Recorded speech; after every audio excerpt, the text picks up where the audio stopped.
ते जीवन दर्शनम्। नमो नारायण नारायणम्।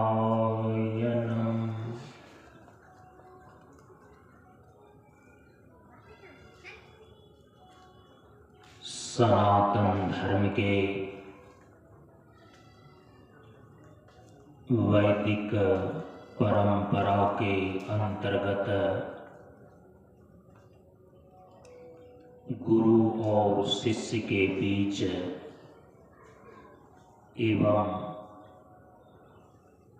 वक्ता और श्रोता के बीच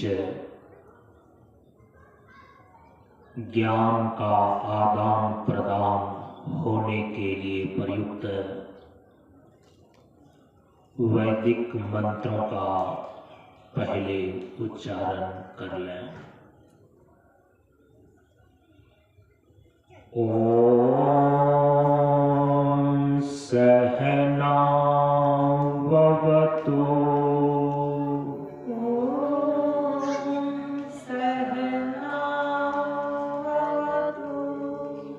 सहनौ भुनक्तु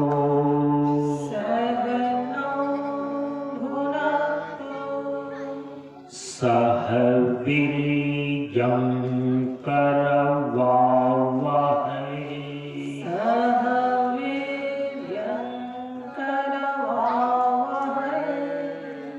तेजस्विनावधीतमस्तु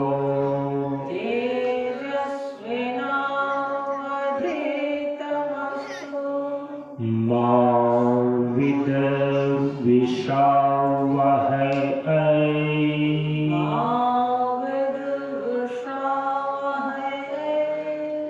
ओम शांति शांति शांति।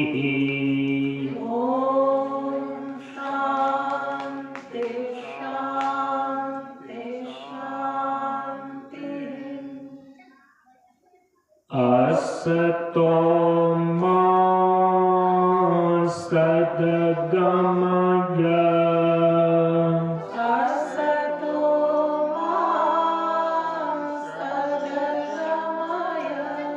तमसो मा ज्योतिर्गमय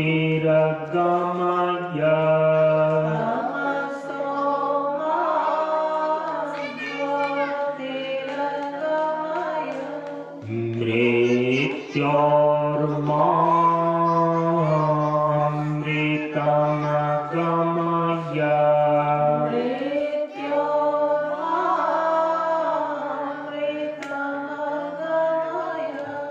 ओम शांति शांति शांति।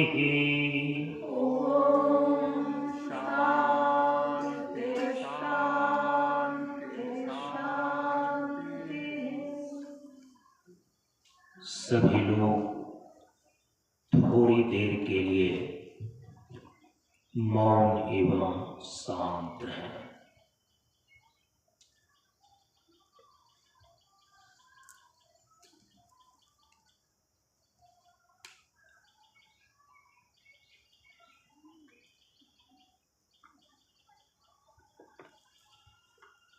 नमो नारायण।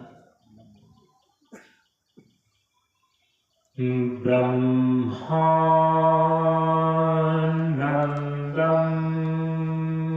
परम सुखदं केवलं ज्ञानमूर्तिम्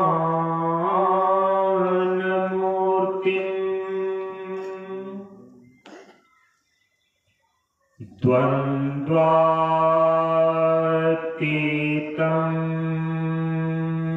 गगनसदृशं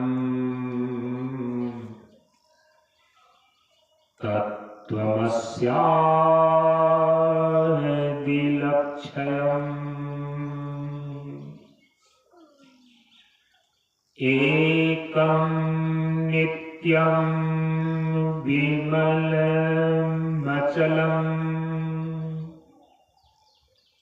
सर्वधि साक्षिभूतम्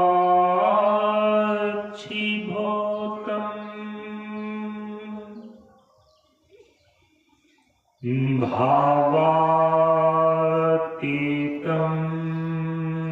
त्रिगुणरहितम् सद्गुरुं तं नमामि। सद्गुरुं तं नमामि।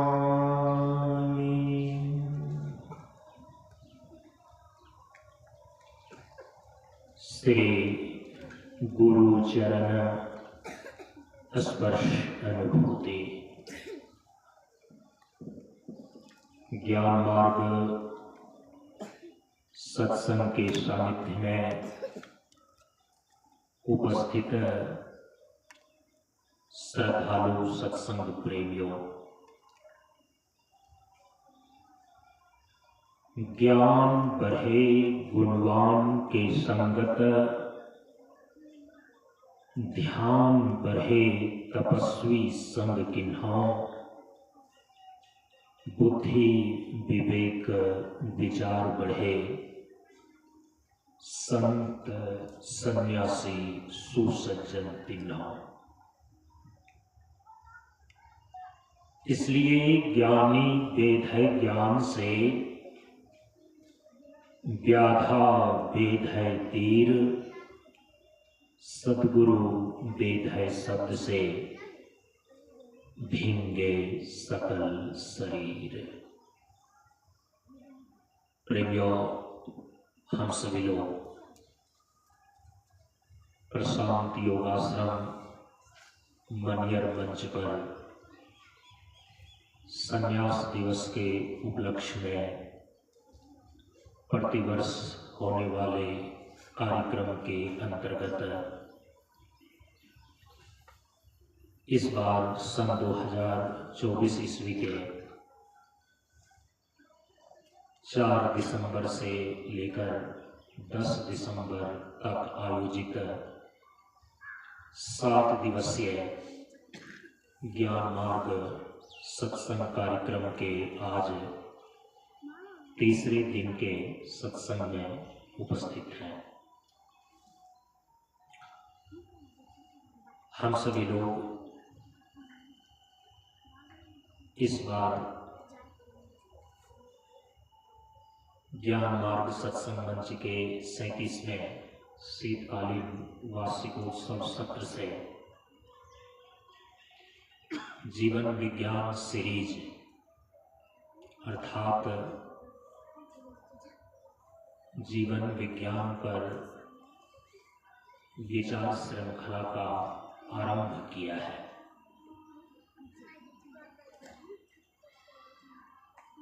इस श्रृंखला में जीवन विज्ञान के अंतर्गत प्रथम भाग में हम सभी लोगों ने प्रशांत योगाश्रम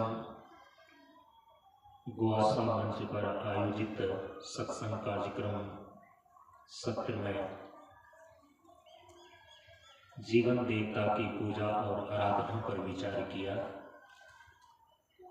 इस श्रृंखला के दूसरे भाग में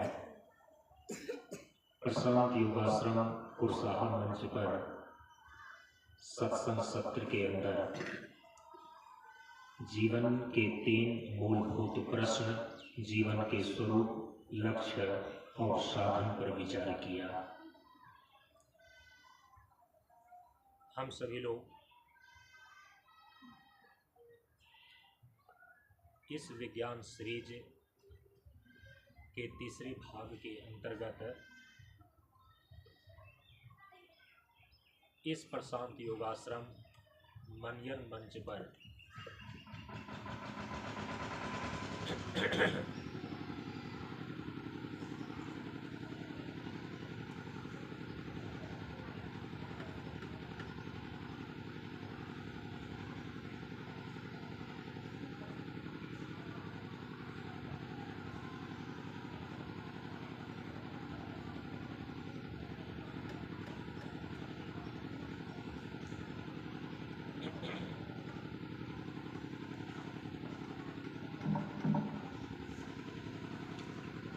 इस मनियर मंच पर आयोजित इस 7 दिवसीय सत्संग सत्र में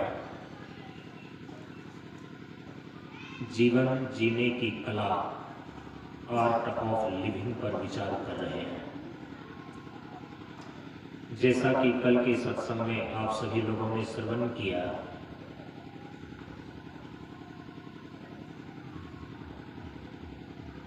कि जीवन विज्ञान को समझने के लिए जीवन से संबंधित मूलभूत 3 प्रश्नों को समझना आवश्यक होता है।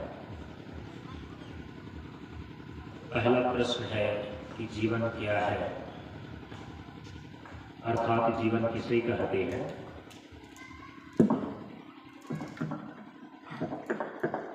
दूसरा प्रश्न है कि हम जीवन में क्या चाहते हैं, अर्थात जीवन का लक्ष्य क्या है, जीवन जीने का प्रयोजन क्या है। और तीसरा प्रश्न है कि हम जीवन में जो चाहते हैं उसको प्राप्त करने के कौन से साधन हैं, अर्थात जीवन का जो लक्ष्य है उसको पूरा करने के उपाय क्या है। ये 3 मूलभूत प्रश्न हैं और इन 3 मूलभूत प्रश्न को ठीक ढंग से जान लेने पर, समझ लेने पर इतना जीवन विज्ञान आपको प्राप्त हो जाता है कि आप अपने जीवन को व्यवस्थित कर सकते हैं और जीवन की यात्रा को सफल कर सकते हैं। तो जीवन जीने की कला, आर्ट ऑफ लिविंग, यह तीसरे प्रश्न के अंदर विचार करने के अंतर्गत आता है। लेकिन जीवन जीने की जो कला है कि हम एक सही जीवन को कैसे जिए, तो इसको ठीक ढंग से आप तभी समझ सकते हैं, इसका निर्धारण आप सही ढंग से तभी कर सकते हैं जब प्रथम 2 प्रश्नों की आपको सम्यक जानकारी हो कि जीवन का स्वरूप क्या है, जीवन किसे कहते हैं, ये पहला प्रश्न। और दूसरा प्रश्न कि हम अपने जीवन में क्या चाहते हैं, अर्थात जीवन का लक्ष्य क्या है, जीवन जीने का प्रयोजन क्या है। तो कल इसी प्रथम 2 प्रश्न पर संक्षेप में आप सभी लोगों को इसके संबंध में जो विस्तार से पिछले मंच पर विचार किया गया, संक्षेप से यहाँ पर आप लोगों को उसकी जानकारी दी गई। क्योंकि यहाँ का तो मुख्य विवेच्य विषय है हम जीवन कैसे जिए, इस तीसरे प्रश्न पर विचार करना, जीवन जीने की कला पर विचार करना। आवाज कभी आता है, कभी छोड़ता है।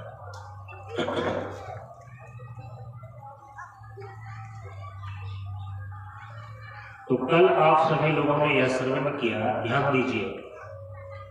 बच्चे लोग ठीक ढंग से बैठते हैं तो बैठने दीजिए, नहीं तो उनको विदा कर दीजिए।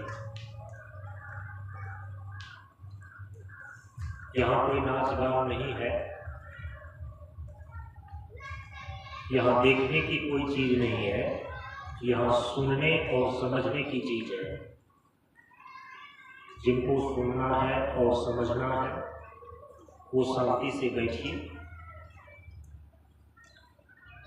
और बाकी जिनको सुनना नहीं है, समझना नहीं है, मनोरंजन के लिए बहुत सारी जगह है, वहां जा सकते हैं। तो कल आप सभी लोग प्रथम 2 प्रश्न पर किए गए विचार को संक्षेप से सुन रहे थे।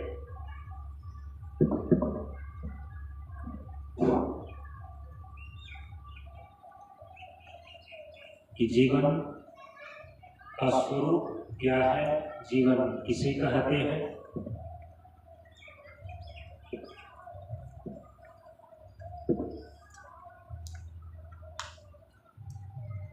तो आप सभी लोगों ने जीवन की परिभाषा को कल के सत्संग में 3 धरातल पर श्रवण किया। परम पूज्य गुरुदेव ने जीवन को 3 स्तर से परिभाषित किया है कि जल ही जीवन है, गतिशीलता ही जीवन है और ज्ञानामृत जीवन है। भौतिक धरातल पर स्थूल रूप में जो जीवन का अर्थ है, जीवन की परिभाषा है, वह इसी रूप में निश्चित होती है कि जल ही जीवन है, अर्थात प्रकृति के 5 तत्व पृथ्वी, जल, अग्नि, वायु और आकाश से निर्मित चेतना विशिष्ट जीवित शरीर का नाम ही जीवन है। पंच तत्व का बना ये पुतला हार मांस अरुचान है, जब तक है ये जीवन कहलाता सुमिरन करता हरि नाम है। तो क्या जीवित शरीर तक ही हमारा जीवन सीमित है? तो इसीलिए जीवन की परिभाषा को सूक्ष्म स्तर से परिभाषित की गई और सूक्ष्म स्तर पर जीवन का अर्थ होता है कि नित्य और अविनाशी जीव की निरंतर गतिशीलता का नाम ही जीवन है। परम पूज्य गुरुदेव ने अपने उपदेश में इसीलिए सूत्र रूप में निर्देशित किया कि गतिशीलता ही जीवन है। किसकी गतिशीलता? तो जीव की निरंतर गतिशीलता।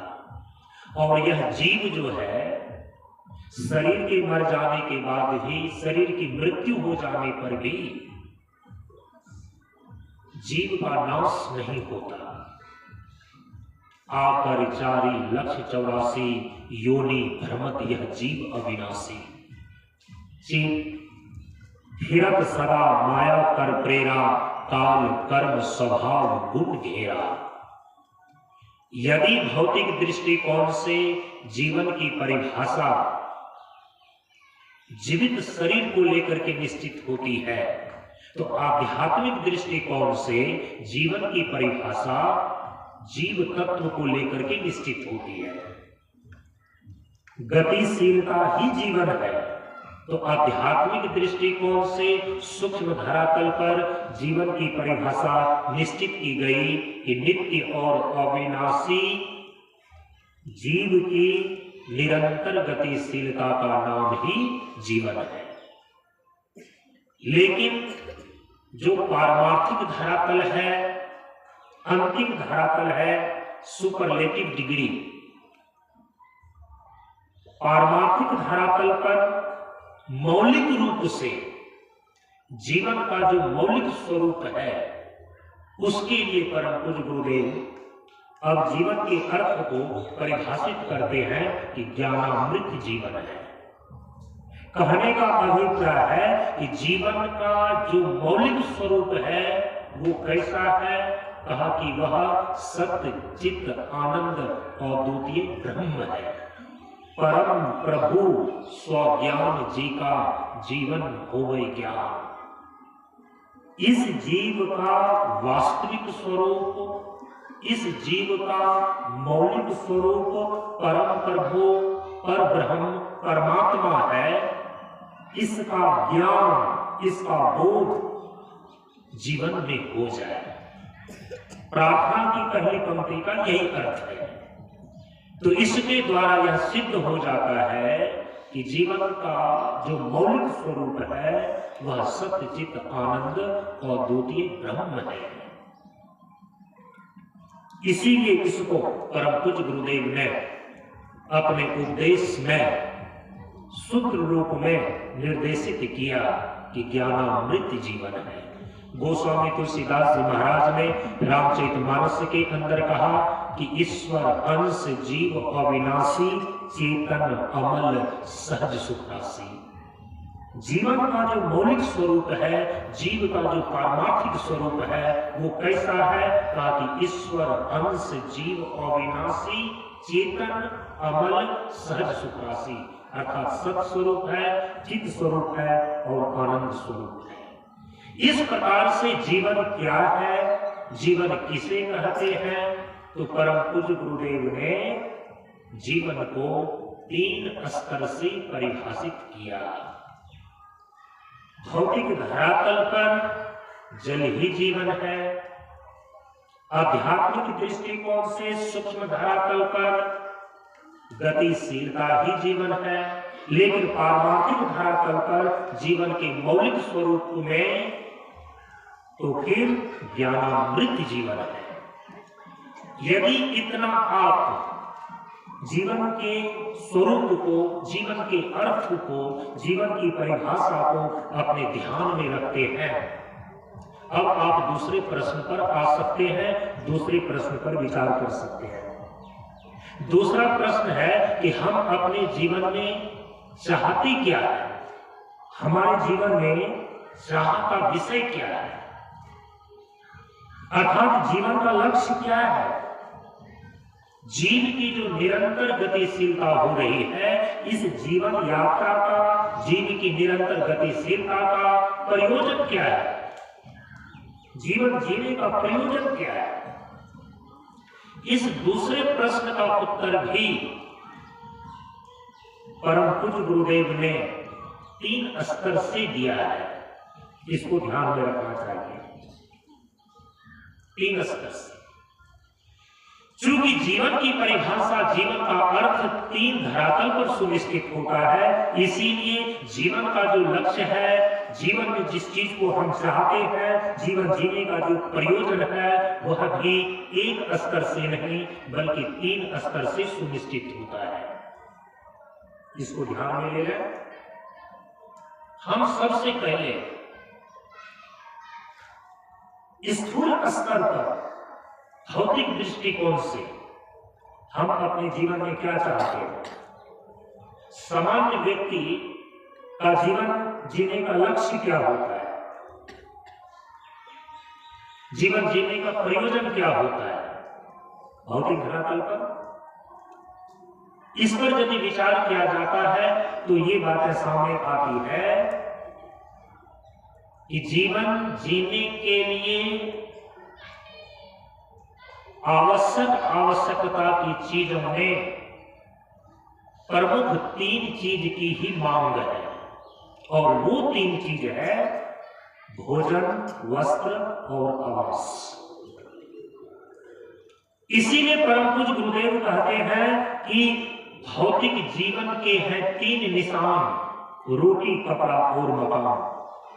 जीवन जीने के लिए जो प्रथम मांग है, जो पहली आवश्यकता की चीज है, वो 3 ही है, और उस 3 चीज का नाम है भोजन, वस्त्र और आवास, अर्थात रोटी, कपड़ा और मकान।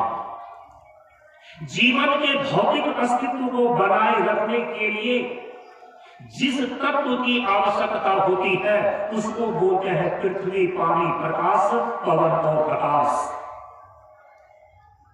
क्यों हम अपने जीवन में सबसे पहले जीवन जीने की आवश्यकता की चीज में प्रमुख 3 चीजों की ही मांग करते हैं, रोटी, कपड़ा और मकान की, भोजन, वस्त्र और आवास की? जीवन के भौतिक अस्तित्व को बनाए रखने के लिए जिन तत्वों की आवश्यकता होती है, वे तत्व है पृथ्वी, पानी, प्रकाश, पवन और आकाश। इसके पीछे दार्शनिक कारण क्या है, दार्शनिक हेतु क्या है? दार्शनिक हेतु ये है कि चूंकि अभी आप सुनकर के आए हैं कि जीवन की जो भौतिक परिभाषा है, जीवन का जो स्थूल धरातल पर अर्थ है, वो है चेतना विशिष्ट जीवित शरीर का नाम जीवन है। तो चूंकि जीवित शरीर का नाम जीवन है, तो ये शरीर बना किससे है और ये जीवित रहता किससे है? प्रकृति के 5 तत्वों से। प्रकृति के 5 तत्व कौन कौन है? पृथ्वी तत्व, जल तत्व, अग्नि तत्व, वायु तत्व और आकाश। पृथ्वी के इसी 5 तत्व को पृथ्वी, पानी, प्रकाश, पवन और आकाश ऐसा भी बोलते हैं। ये 5 है प्राकृतिक साधन। ये 5 तत्व जो प्रकृति के हैं, इसी से शरीर का निर्माण हुआ है। और ये शरीर जब तक प्रकृति के 5 तत्वों से संबंधित है, कनेक्टेड है, संयुक्त है, तभी तक यह शरीर जीवित रहता है और जीवन का भौतिक अस्तित्व बरकरार रहता है। इसी 5 तत्वों का जो कृत्रिम रूप है वो है रोटी, कपड़ा और मकान, अर्थात भोजन, वस्त्र और आवास। यही कारण है कि चाहे कोई भी व्यक्ति हो, स्त्री हो, पुरुष हो, पढ़ा लिखा हो, अनपढ़ हो, गरीब हो अथवा अमीर हो, हम अपने जीवन में सबसे पहले जीवन जीने की आवश्यकताओं में प्रमुख 3 चीज को ही चाहते हैं। 3 चीज की ही मांग होती है, वो है भोजन, वस्त्र और आवास, अर्थात रोटी, कपड़ा और मकान। अब देखिए, क्या हम अपने जीवन में केवल रोटी, कपड़ा, मकान ही चाहते हैं? क्या हमारे जीवन की केवल इतनी ही आवश्यकता है, भोजन, वस्त्र और आवास? क्या स्थूल शरीर को जीवित रखने के जो प्रकृति के 5 तत्व हैं, पृथ्वी, पानी, प्रकाश, पवन और आकाश, इनका व्यवहारिक उपयोग ही जीवन की अंतिम साधना है? यह तो केवल भौतिक धरातल पर, यह तो केवल स्थूल धरातल पर हमारे जीवन की ये 3 चीज की मांग होती है। लेकिन हमारा जीवन केवल रोटी, कपड़ा, मकान की मांग तक ही सीमित नहीं है, क्योंकि जीवन में जो मूल शब्द जीव है ना, ये जीव तो नित्य और अविनाशी है। और इस जीव के अंदर जो सूक्ष्म स्तर पर अभिलाषाएं हैं, यदि इस ओर दृष्टिपात किया जाता है तो सूक्ष्म स्तर से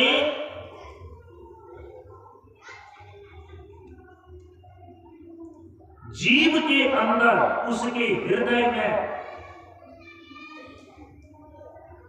जितनी प्रकार की इच्छाएं हैं, उन सारी इच्छाओं में 3 अभिलाषाएं मुख्य है। सबके जीवन में जीव के अंदर 3 चीजों की अभिलाषा मुख्य रूप से देखी जाती है, और वो 3 चीजें हैं शिक्षा, सुरक्षा और सम्मान। जीव के अंदर 3 चीजों को पाने की अभिलाषा है, 3 चीजों की सूक्ष्म चाहत है, और वो 3 चीज क्या है? शिक्षा मिले, सुरक्षा मिले और सम्मान मिले। और ऐसा नहीं है कि ये 3 प्रकार की जो अभिलाषा है, ये 3 प्रकार की जो जीवन की सूक्ष्म अभिलाषा आपको बताई जा रही है, वो किसी के अंदर है और किसी के अंदर नहीं है, ऐसा नहीं है। कई बार हम मान और अपमान को सह लेते हैं, साधना की दृष्टिकोण से, तप की बुद्धि से हम मान और अपमान को सह लेते हैं, लेकिन सबके हृदय की अभिलाषा है कि हमें सम्मान मिले।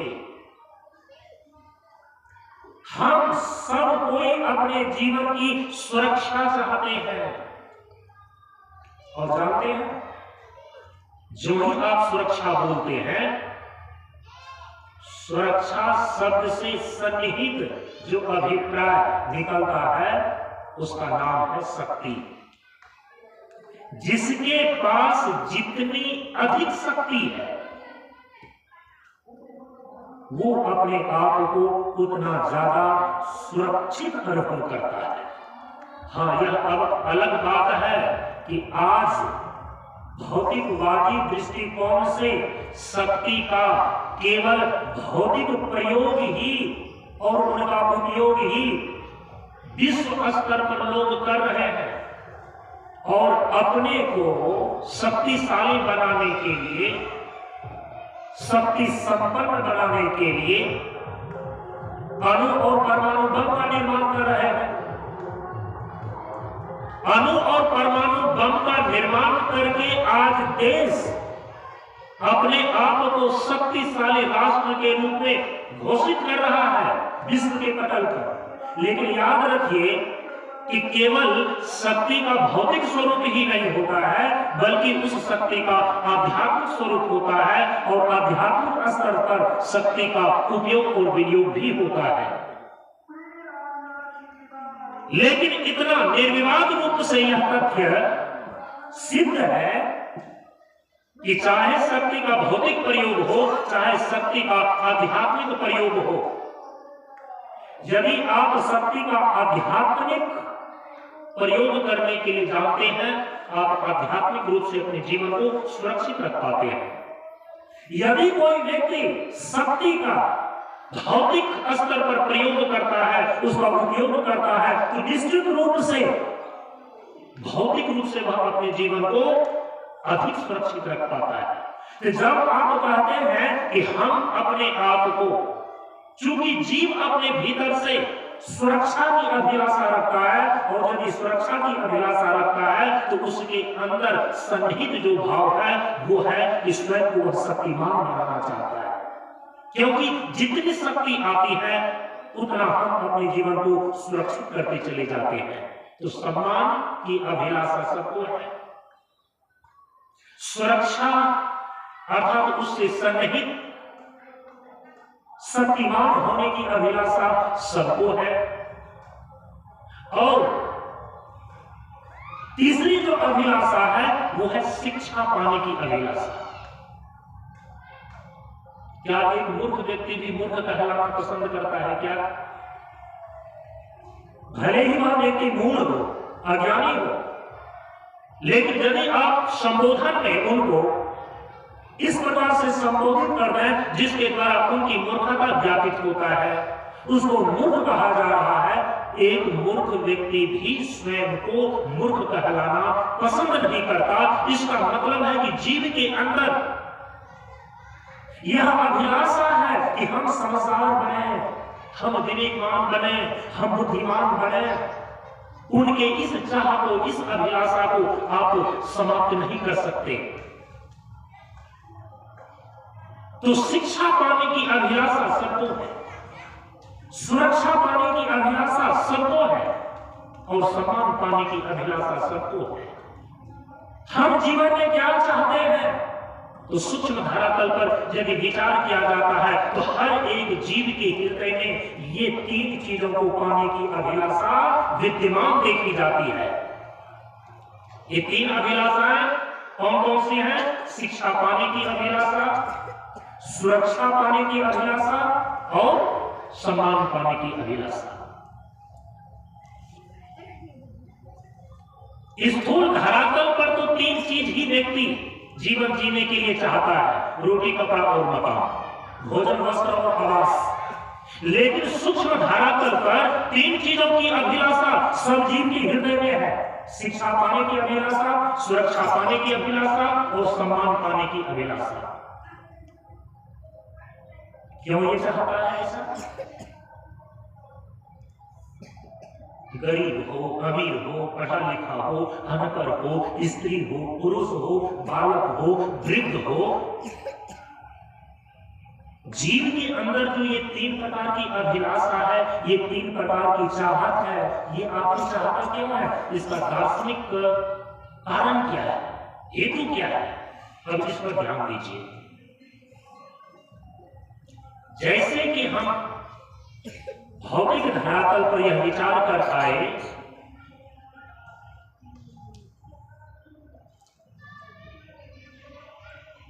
कि स्थूल स्तर पर व्यक्ति जीवन जीने की आवश्यकताओं की चीज में प्रमुख 3 चीज ही क्यों चाहता है? रोटी, कपड़ा और मकान, भोजन, वस्त्र और आवास। ये क्यों चाहता है? इसका दार्शनिक कारण प्रस्तुत कर दिया गया। चूंकि स्थूल धरातल पर जीवन की परिभाषा है कि चेतना विशिष्ट जीवित शरीर का नाम जीवन है। तो जीवित शरीर का नाम जीवन है यदि भौतिक स्तर पर, तो शरीर जिस चीज से बना है और शरीर की जीवित स्थिति जिसके द्वारा संभव हो सकती है, वो तो चाहता से बनेगा ही। क्या कोई भी व्यक्ति भोजन के बिना इस शरीर को जीवित रख सकता है क्या? क्या कोई भी व्यक्ति वस्त्र और आवास के बिना भौतिक जीवन की सुरक्षा कर सकता है क्या? शरीर को जीवित रख सकता है क्या? नहीं। चूंकि 5 तत्वों से ही इस शरीर का निर्माण हुआ है, तो 5 तत्वों से ही यह शरीर जीवित रह सकेगा। इसीलिए हम भोजन, वस्त्र और आवास की प्रथम मांग करते हैं। आज देखिए ना, सरकार से भी जनता की सबसे पहली मांग क्या होती है? सरकार से भी जनता की पहली मांग क्या है? जीवन जीने की आवश्यकता की चीजों में सबसे पहले हमें राशन दो, पानी दो, बिजली दो, हवा दो, गमनागमन यातायात की सुविधा दो। ये 5 चीजें ही तो सरकार से सबसे पहले जनता की मांग होती है कि हमें राशन दो। राशन है क्या? पृथ्वी तत्व। जल दो, जल है क्या? जल तत्व। राशन दो, पानी माने जल तत्व। बिजली दो, बिजली है क्या? अग्नि तत्व। हवा दो, हवा माने क्या? वायु तत्व। गमनागमन यातायात की सुविधा दो, ये क्या है? आकाश तत्व, खाली जगह जहां की आ जा सके सही ढंग से। केवल हम शब्द को लौकिक स्तर से बदल करके मांग तो हमारी नहीं होती है। तात्विक दृष्टिकोण से कहें तो पृथ्वी, पानी, प्रकाश, पवन और आकाश। और यदि उसी को व्यवहारिक शब्द देकर के बोले तो राशन, पानी, बिजली, हवा, गमनागमन यातायात की सुविधा। चूंकि 5 तत्वों से ही यह शरीर बना है, 5 तत्वों के ही उपयोग से हम इस शरीर को जीवित रख सकते हैं और हमारे भौतिक स्तर पर जीवन का अर्थ और जीवन की परिभाषा सिद्ध हो सकती है। उसी प्रकार से यदि सूक्ष्म धरातल पर जीवन की परिभाषा है कि जीव की निरंतर गतिशीलता का नाम जीवन है, तो शरीर शिक्षा थोड़ी चाहता है। अरे शरीर तो भोजन चाहता है। ध्यान रखना, इस शरीर के भीतर जो सूक्ष्म तत्व जीव है ना, वो जीव शिक्षा चाह रहा है, शरीर शिक्षा नहीं चाहता। शरीर की मांग नहीं है। शरीर की मांग तो भोजन है, शरीर की मांग तो वस्त्र है, शरीर की मांग तो आवास है। लेकिन इस शरीर के अंदर जो नित्य और अविनाशी जीव है, जिसकी निरंतर गतिशीलता का नाम जीवन है, अब ये जीव के हृदय में 3 चीज की अभिलाषा सूक्ष्म स्तर से है। शिक्षा पाने की अभिलाषा शरीर की नहीं, जीव की है। सुरक्षा पाने की अभिलाषा शरीर की नहीं बल्कि जीव की है। और सम्मान पाने की अभिलाषा इस शरीर की नहीं है। शरीर तो जड़ है, जड़ क्या मांग करेगा? जीव चाहता है सम्मान को। तो क्यों चाहता है ये? इनके अंदर ये अभिलाषा आखिर क्यों है कि हम शिक्षा पाए, हम सुरक्षा पाए, हम सम्मान पाए? उसके पीछे जो दार्शनिक कारण है, उसके पीछे जो दार्शनिक हेतु है, उस पर ध्यान जाना चाहिए। ये जीव आया कहां से? इस शरीर के अंदर जो चेतन काम कर रहा है, ये चेतन का अस्तित्व आया कहां से? अब इस पर बहुत सारे दार्शनिक विचार हैं कि इस शरीर के अंदर जिसके अंदर इच्छा हो रही है, जिसके अंदर अभिलाषा पनप रही है, जो भीतर से मांग कर रहा है शिक्षा, सुरक्षा और सम्मान का, और इसी को यदि दूसरे शब्दों में हम बोले सुरक्षा, सुरक्षा, शिक्षा, सुरक्षा और सम्मान, इसको दूसरे शब्दों में यदि बोल रहे हैं तो दूसरे शब्दों में बोल सकते हैं पद, प्रभुत्व और प्रतिष्ठा। शिक्षा, सुरक्षा और सम्मान, इसी को दूसरे तरीके से कहा जा सकता है पद, प्रभुत्व, प्रतिष्ठा। जितनी ऊंची शिक्षा होगी उतना ही बड़ा पद मिलेगा इनको। यदि शिक्षा चाह रहा है तो शिक्षा के साथ साथ अंतर्निहित जो भाव है कि कोई न कोई फिर उन्हें पद होना चाहिए, जगह मिलनी चाहिए। और यदि आप बोलते हैं कि हमें सुरक्षा चाहिए तो सुरक्षा शब्द से संहित जो भाव है, अभी हम विचार करके आए हैं, बतला करके आए हैं, वो क्या है? वह है शक्तिमान होने का भाव। और यदि किन्हीं को शक्ति है, पावर है, तो उसके द्वारा होता क्या है? प्रभुत्व। प्रभुत्व का मतलब होता है स्वामित्व, नेतृत्व करने की क्षमता, उसको बोलता है प्रभुत्व। स्वामित्व का मतलब होता है मालकियत। किसी को दबाना, किसी को कुचलना और किसी का शोषण करना, ये मालकियत नहीं कहलाती है, आप सभी लोग जानते हैं। इसीलिए यदि प्रभुत्व है तो प्रभुत्व की प्रभुता तभी शोभनीय हो पाती है जब उस प्रभुत्व की प्रभुता में, जब उस स्वामित्व में, उस मालकियत में स्वयं की सुरक्षा अनुभव होते हुए अन्य लोग भी अपने आप को सुरक्षित अनुभव करें। तो जब हम सुरक्षा बोलते हैं तो उससे सन्निहित भाव है शक्तिमान होने का। और जैसे ही शक्तिमान होता है उसी के अनुपात में प्रभुत्व की स्थिति कायम हो जाती है।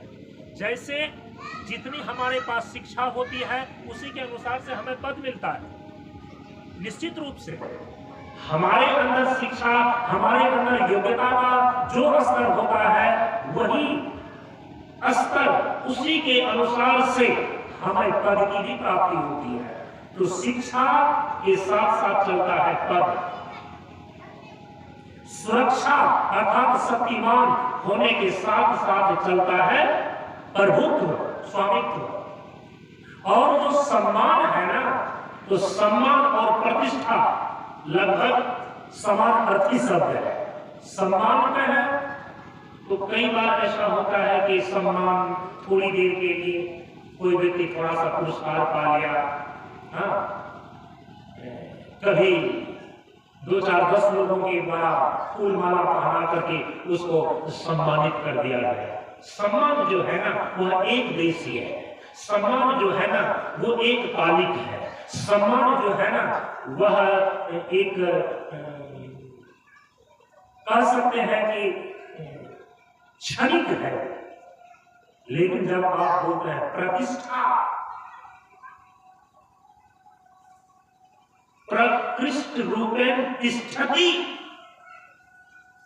यदि वह सम्मान की स्थिति प्रकृष्ट रूप से लंबे समय तक के लिए सार्वदेशिक और सर्वकालिक रूप में यदि वह तिष्ठति, ठहर जाए, तब हम उसको बोलते हैं प्रतिष्ठा। तो सम्मान के साथ साथ उनके अस्थायित्व भाव को हम बोलते हैं प्रतिष्ठा। तो शिक्षा, सुरक्षा और सम्मान में है, या इसी को दूसरे शब्दों में हम पद, प्रभुत्व और प्रतिष्ठा बोले। प्रत्येक जीव सूक्ष्म स्तर से इसी 3 चीज की अभिलाषा रख रहा है, इसी 3 चीज को चाहता है। पद चाहता है, प्रभुत्व चाहता है और प्रतिष्ठा चाहता है। याद है, शिक्षा चाहता है, सुरक्षा चाहता है और सम्मान चाहता है। ये क्यों चाहता है? इसके पीछे दार्शनिक कारण क्या है? दार्शनिक हेतु तक पहुंचने के लिए चूंकि यह जो चेतन जीव है, यह जो चेतन जीव है, जो शिक्षा, सुरक्षा और सम्मान, पद, प्रभुत्व और प्रतिष्ठा सूक्ष्म स्तर पर अपने जीवन में चाह रहा है, तो शरीर तो जड़ है और शरीर के अंदर यह चेतन जीव कहां से आ गया।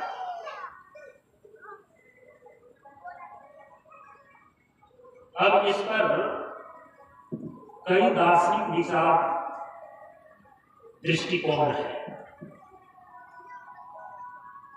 भौतिकवादी दृष्टिकोण के अनुसार से कहते हैं ना कि चेतन की स्वतंत्र सत्ता नहीं है। जो भौतिकवादी लोग हैं, देहात्मवादी लोग हैं, दर्शन शास्त्र के क्षेत्र में जैसे चार्वाक दर्शन है, इनकी मान्यता है कि जो जड़ भूत है, प्रत्यक्ष रूप में जो 4 प्रकार के महाभूत दिखाई दे रहे हैं, पृथ्वी, जल, अग्नि और वायु, आकाश को भौतिकवादी लोग तत्व नहीं मानते।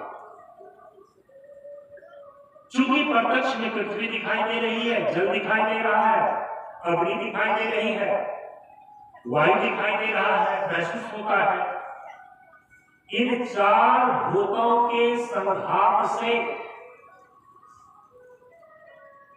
चैतन्यम उपजायते। भौतिकवादियों का मानना है कि जो 4 महाभूत हैं, पृथ्वी, जल, अग्नि, वायु, इन चारों के संघात से चैतन्यम उपजायते।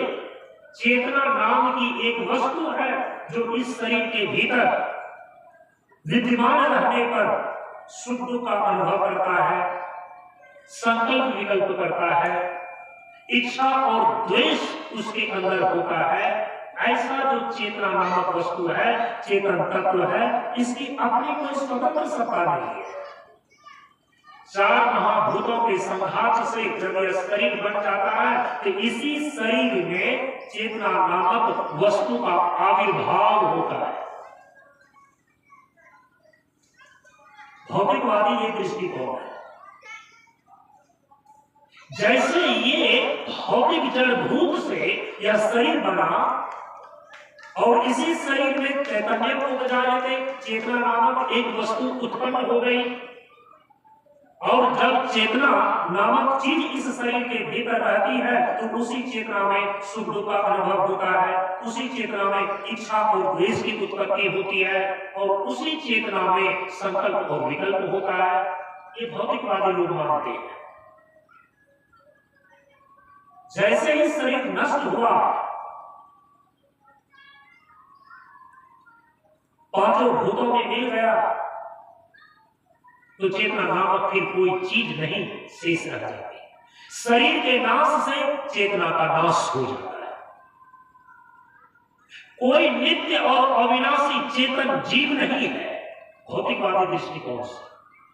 लेकिन जो अध्यात्मवादी दृष्टिकोण है, आध्यात्मिक विचारधारा है, उसके अनुसार से जड़ तत्व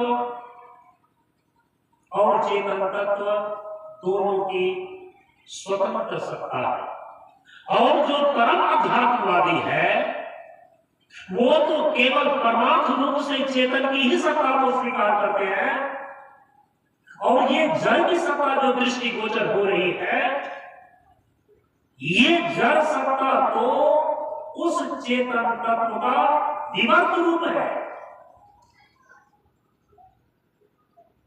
जड़ तत्व की अपनी स्वतंत्र सत्ता नहीं है, बल्कि चेतन तत्व का विवर्त है। जैसे जल है और जल का तरंग है। मूल का तत्व के रूप में तो जल है, लेकिन जल से उत्पन्न जो बुलबुल है, तरंग है, खेत इत्यादि है, उनकी अपनी स्वतंत्र सत्ता नहीं है। ऐसा परम अध्यात्मवादी दृष्टिकोण जो विचारधारा है उनका कहना है कि परमार्थतः मूलतः केवल एक चेतन तत्व की सत्ता है। जड़ तत्व की सत्ता तो चेतन तत्व पर निर्भर है, और जो चीजें जिस पर आश्रित होती है, जो चीजें जिस पर अध्यस्त होती है, तो अध्यस्त वस्तु की अधिष्ठान के अतिरिक्त स्वतंत्र सत्ता नहीं होती। तो जो परम अध्यात्मवादी दृष्टिकोण है, अद्वैतवाद के अनुसार से मानना है कि केवल एक अद्वितीय चेतन तत्व की ही सत्ता है, जड़ तत्व तो चेतन का विवर्त है। लेकिन जो द्वैतवादी आध्यात्मिक दृष्टिकोण है, उसका मानना है कि जड़ तत्व की स्वतंत्र सत्ता है और चेतन तत्व की स्वतंत्र सत्ता है, दोनों एक दूसरे पर निर्भर नहीं है। जड़ तत्व बिल्कुल अलग है, चेतन तत्व बिल्कुल अलग है। जड़ और चेतन दोनों की तदात्म्यापत्ति आध्यात्मिक संयोग होता है। ये तीन दृष्टिकोण हो गए। इन्हीं तीनों दृष्टिकोण से पूरे जीवन की व्याख्या की जाती है, कभी भौतिक धरातल पर, कभी द्वैतवादी आध्यात्मिक दृष्टिकोण से और कभी परम आध्यात्मवादी दृष्टिकोण से, अद्वैतवाद के दृष्टिकोण से। तो यहां पर इस जड़ शरीर के भीतर जो चेतन जीव है, उस चेतन जीव को लेकर अब ये आपको तीन दृष्टिकोण हो गए कि जड़ शरीर के अंदर जो यह चेतना नामक जीव है, चेतन तत्व के रूप में जीव है, ये जीव कहां से आया? भौतिकवादी कहेंगे कि जिन चार भूतों से यह जड़ शरीर बना है, उन्हीं चार भूतों के संयोग से चैतन्य उपजा थे। चेतना नाम एक विलक्षण शक्ति की उत्पत्ति हो जाती है।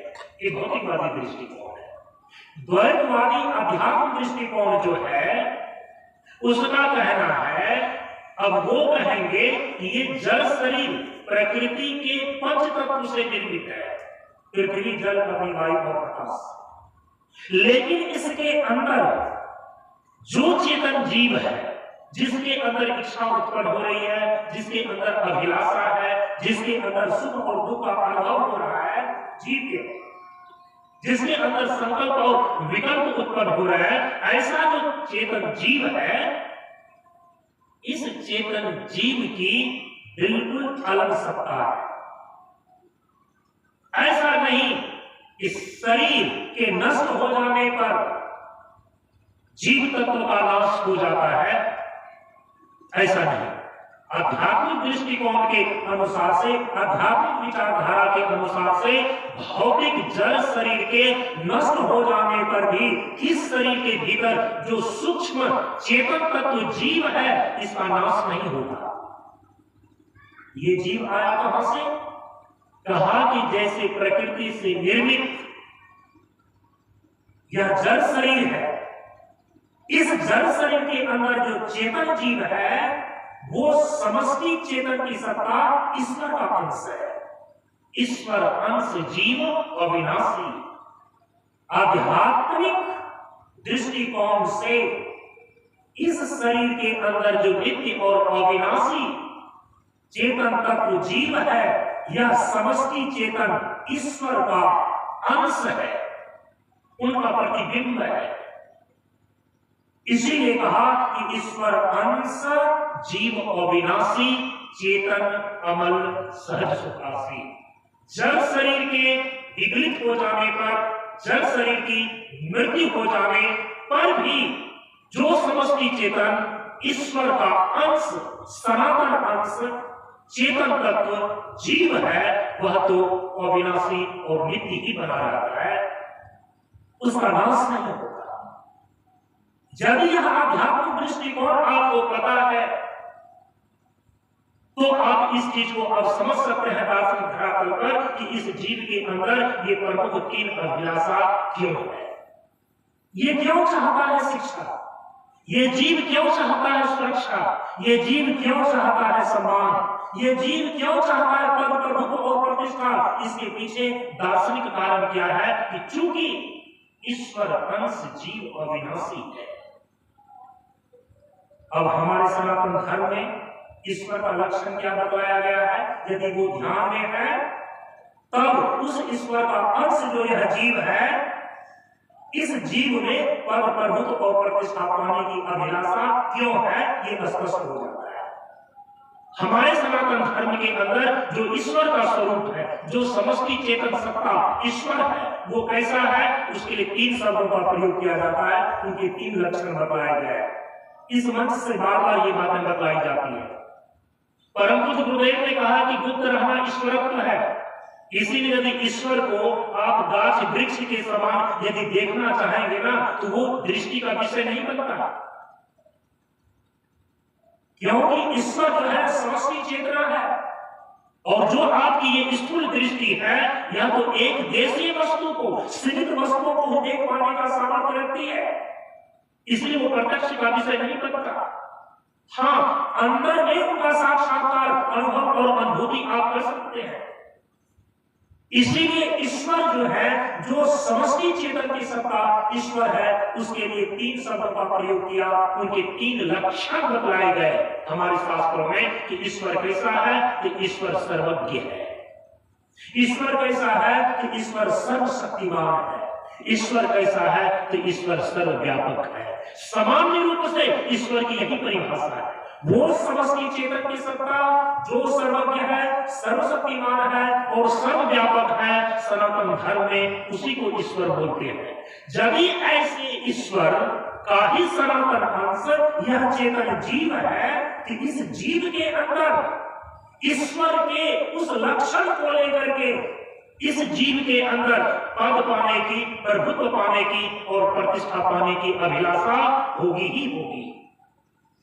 यदि ईश्वर सर्वज्ञ है, तो उनका सनातन अंश जो यह जीव है, इसीलिए यह अपने को मूर्ख कहलाना पसंद नहीं करता, अपने आप को यह बुद्धिमान बनाना चाहता है, अपने को यह विवेकवान बनाना चाहता है, यह अपने आप को शिक्षा की अभिलाषा रखता है। यदि ईश्वर सर्वशक्तिमान है, और सर्वशक्तिमान है तो पूरे संसार के प्रभु केवल ईश्वर है, संपूर्ण संसार पर प्रभुत्व केवल ईश्वर का है। यदि संपूर्ण संसार पर प्रभुत्व केवल ईश्वर का है, क्योंकि वो सर्वशक्तिमान है, तो ऐसे सर्वशक्तिमान ईश्वर का जो सनातन अंश यह जीव है, इस जीव के अंदर प्रभुत्व को पाने की अभिलाषा तो होगी ही होगी। ये जीव भले ही सीमित शक्ति वाला होने के बावजूद भी ये अपनी शक्ति को तो बढ़ाना चाहेगा ही, ये अपने पावर को बढ़ाना तो चाहेगा ही, ये शक्तिमान तो होना चाहेगा ही, क्योंकि सर्वशक्तिमान ईश्वर का यह सनातन अंश है। यदि ईश्वर सर्वव्यापक है, उसकी कोई सीमा नहीं है, वो अखंड है,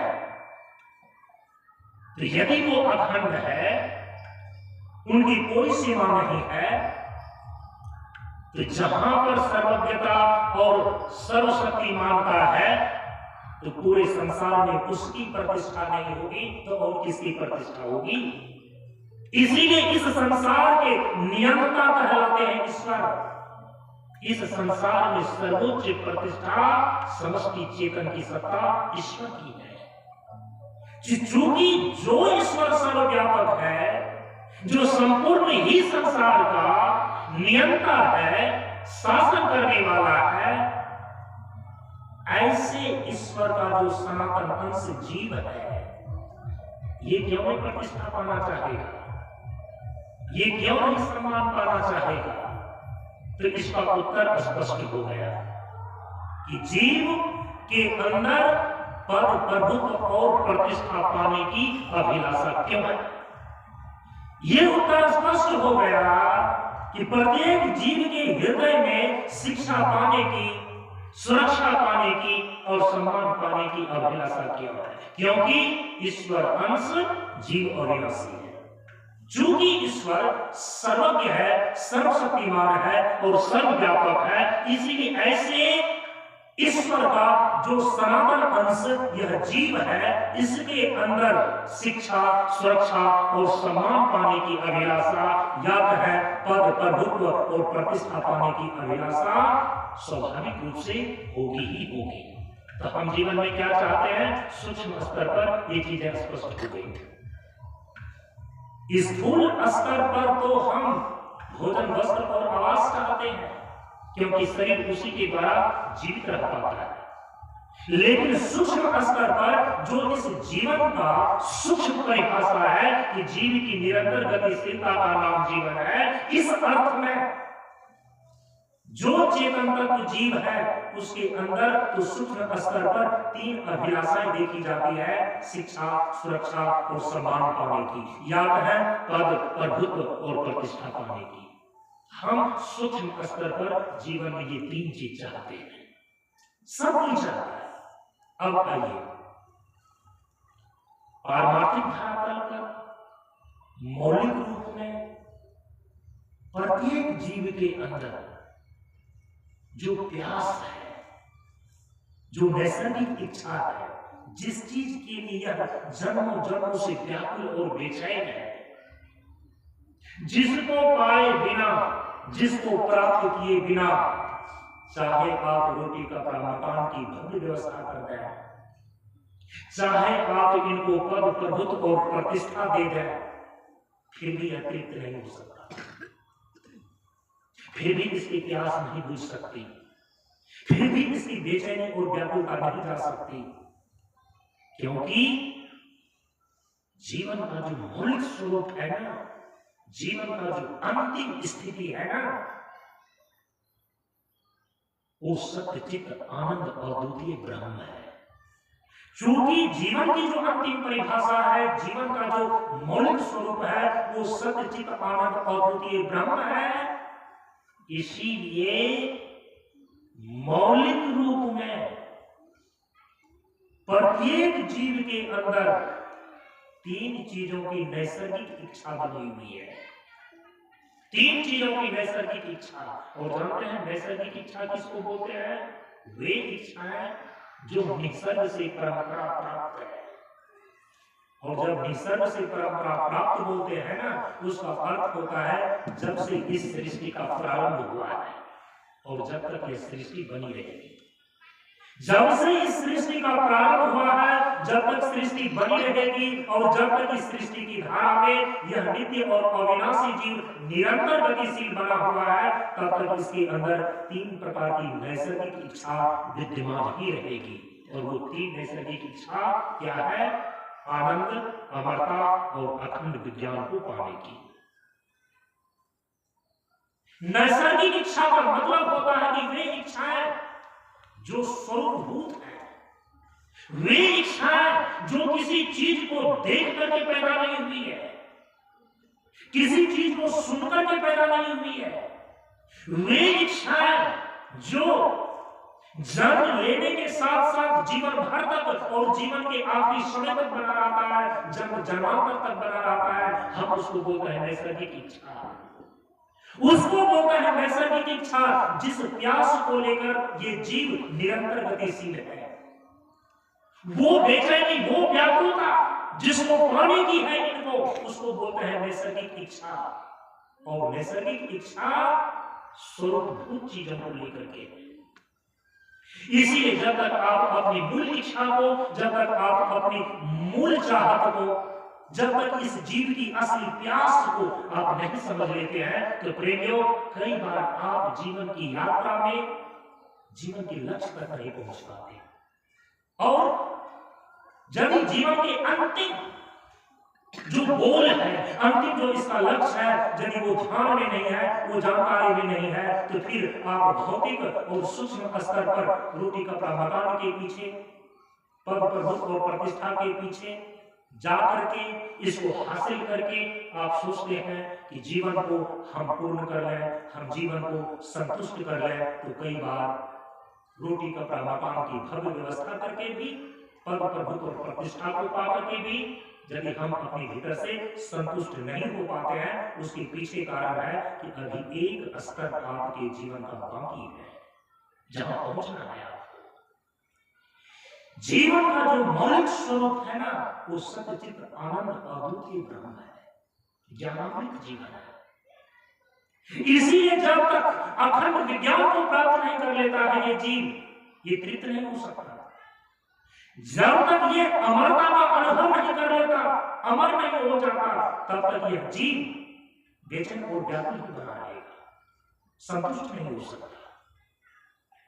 और जब तक यह जीव परमानंद की समुपलब्धि नहीं कर लेता, परम आनंद को प्राप्त नहीं कर लेता, तब तक यह संसार के क्षणिक सुख से, संसार के खिलौने से यह संतुष्ट नहीं हो सकता, तृप्त नहीं हो सकता। इसलिए आप अपने जीव के मौलिक चाहत को, अपने जीव के मौलिक प्यास को समझने की कोशिश कीजिए, प्रयत्न कीजिए। जो जीवनदर्शी महापुरुष हैं वो बताते हैं कि इनकी जो 3 नैसर्गिक इच्छा है ना, वो स्वरूप को लेकर के है, स्वरूप भूत चीजों को लेकर के है। चूंकि जीवन का मौलिक स्वरूप सत्य, चित्त, आनंद और द्वितीय ब्रह्म है, जब तक इसको ये प्राप्त नहीं कर लेता, तब तक अन्य किसी भी विधि से यह संतुष्ट नहीं हो सकता, शांत नहीं हो सकता, विश्रांति नहीं पा सकता। तो आनंद, अमरता, अखंड विज्ञान, 3 चीज को पाने की इनकी नैसर्गिक इच्छा है, स्वरूपभूत चीजें हैं ये। या इसी को दूसरे शब्दों में क्या बोलेंगे? शाश्वत सुख, परम शांति, नित्य स्वतंत्रता। सुख, शांति, स्वतंत्रता, आनंद, अमरता, अखंड विज्ञान। सुख, शांति, स्वतंत्रता।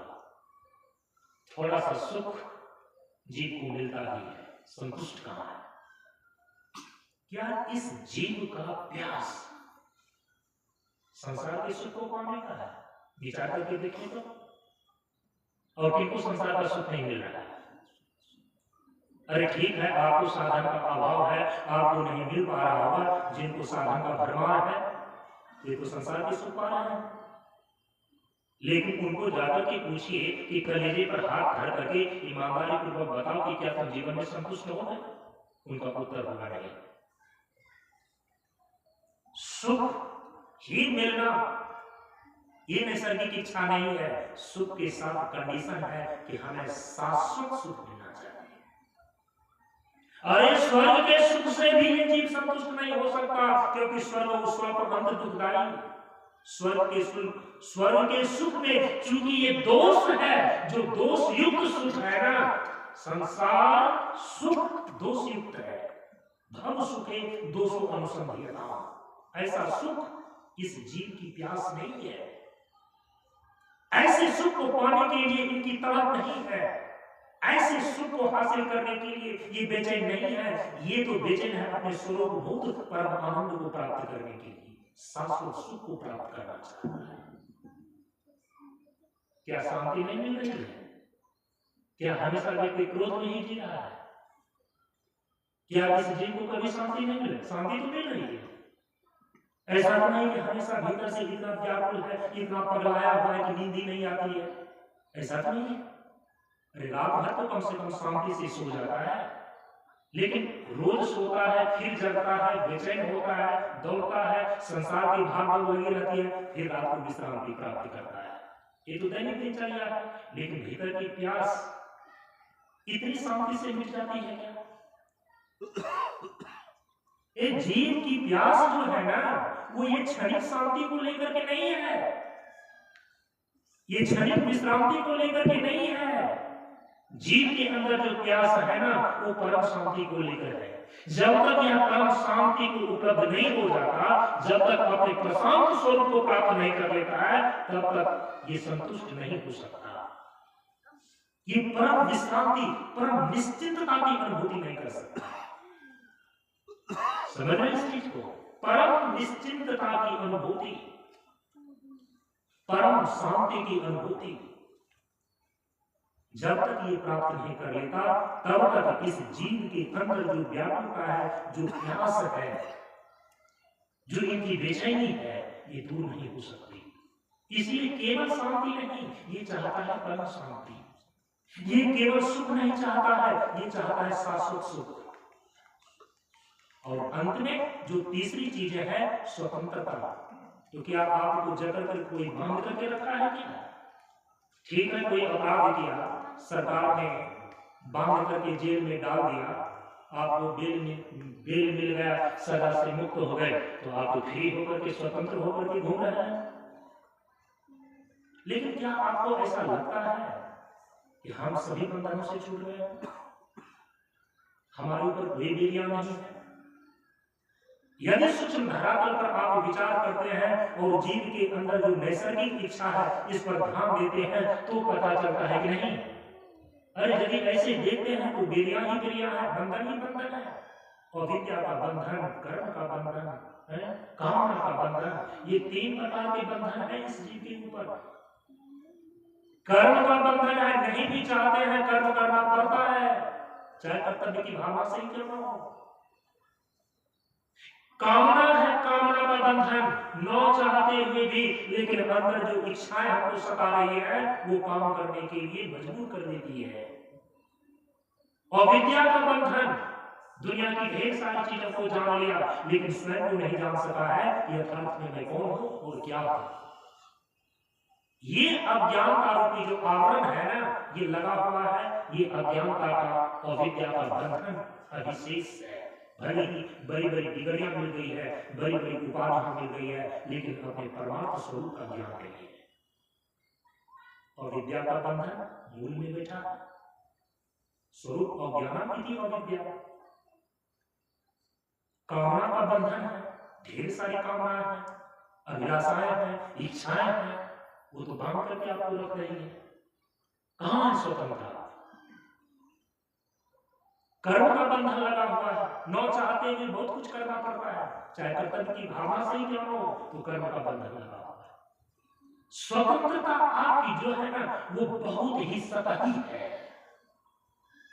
हम भले ही जेल खाने में नहीं है, जेल खाने से बाहर है, हाथ और पैर में बेलियां नहीं पड़ी हुई है, ये बाहर स्थूल जो बंधन है वे भले ही कटे हुए हैं, वे बेलियां नहीं दिखाई पड़ती हैं, लेकिन भीतर का जो जंजीर है कर्म का, काम का और अविद्या का, वो तो बंधन पड़ा हुआ है। इसीलिए केवल ये भौतिक धरातल पर ही सतही स्वतंत्रता नहीं चाहता है ये जीव की प्यास है नित्य स्वतंत्रता की, जहां शरीर और संसार के सभी बंधनों से हम मुक्त हो जाते हैं, ऐसी स्वतंत्रता की, जहां पर कर्म का नहीं बंधन रहता, जहां पर कामना का कोई बंधन नहीं रहता, जहां पर अविद्या अज्ञान का कोई बंधन नहीं रहता, ऐसी नित्य स्वतंत्रता इस जीव की प्यास है।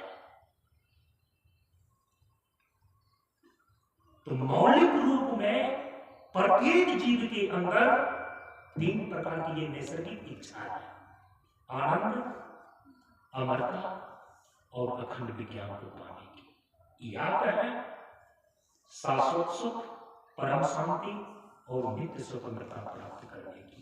मौलिक रूप में ये चाह रहा है यही, और जब तक ये इनको मिल नहीं जाता है, अन्य किसी भी विधि से आप अपने आप को संतुष्ट नहीं कर सकते। इस प्रकार से तीन धरातल पर हम देखते हैं कि जीवन में जो चीज चाहते हैं उसको तीन स्तर से देखा जा सकता है। स्थूल स्तर पर हम रोटी कपड़ा मकान को चाहते हैं, क्योंकि जीवन जीने की प्रथम वही मांग है। लेकिन सूक्ष्म धरातल पर प्रत्येक जीव के अंदर तीन प्रकार की अभिलाषा है, वो है शिक्षा, सुरक्षा और सम्मान पाने की, या कहें पद, प्रभुत्व और प्रतिष्ठा पाने की। लेकिन पारमार्थिक धरातल पर मौलिक रूप में प्रत्येक जीव के अंदर तीन ही नैसर्गिक इच्छा है, आनंद, अमरता और अखंड विज्ञान प्राप्त करने की, या कहें शाश्वत सुख, परम शांति और नित्य स्वतंत्रता प्राप्त करने की। इस प्रकार से जीवन का स्वरूप और जीवन का लक्ष्य ये आपके सामने स्पष्ट हो गया।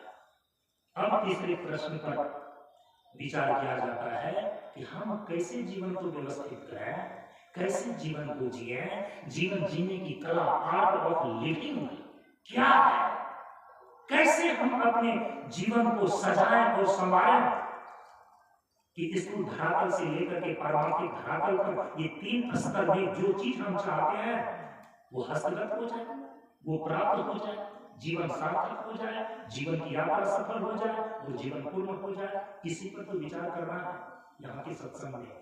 अभी 4 दिन शेष सत्संग बच रहे हैं। कल से हम मुख्य रूप से इसी तीसरे प्रश्न पर विचार करेंगे, जीवन जीने की कला पर, कि हम जीवन कैसे जिए, और इसकी भूमिका हम प्रथम दिन ही प्रस्तुत करके आ गए। कैसे हम जीवन जिए, तो परम पूज्य गुरुदेव ने जीवन जीने का जो सूत्र प्रदान किया है वो है जीवन धाराएं चले साधन संयम योग से। भारतीय दर्शन के अनुसार से जीवन जीने का सूत्र है सत्यम शिवम सुंदरम, और प्राचीन वैदिक ऋषियों के अनुसार से